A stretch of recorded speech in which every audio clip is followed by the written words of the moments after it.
মানবজাতির সবচেয়ে গুরুত্বপূর্ণ ঘটনা ইন্টারনেটের আবিষ্কার নয়, বিদ্যুতের আবিষ্কার নয়, এমনকি কৃত্রিম বুদ্ধিমত্তার বিবর্তনও নয়। কিন্তু সেই অনন্য এবং অদ্বিতীয় ঘটনাটি হল, একদিন ঈশ্বরের একমাত্র পুত্র নাসরতের যিশু এই জীবিতদের পৃথিবীতে হেঁটেছিলেন।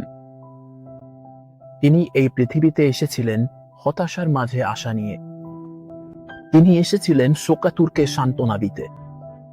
তিনি এসেছিলেন বিধবার স্বামী হতে এবং অনাথের পিতা হতে। তিনি এসেছিলেন আপনার কঠিন সময়ে আপনার পাশে দাঁড়াতে এবং আপনার জীবনের যে কোনো পরিস্থিতিতে আপনার সাথে চলতে।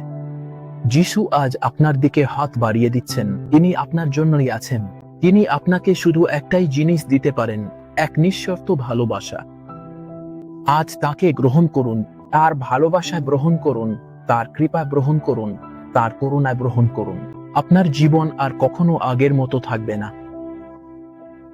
যদি আপনি আজ তাকে আপনার বন্ধু হিসেবে গ্রহণ করতে পারেন, তাহলে কাল তিনি আপনার বিচারক হবেন না।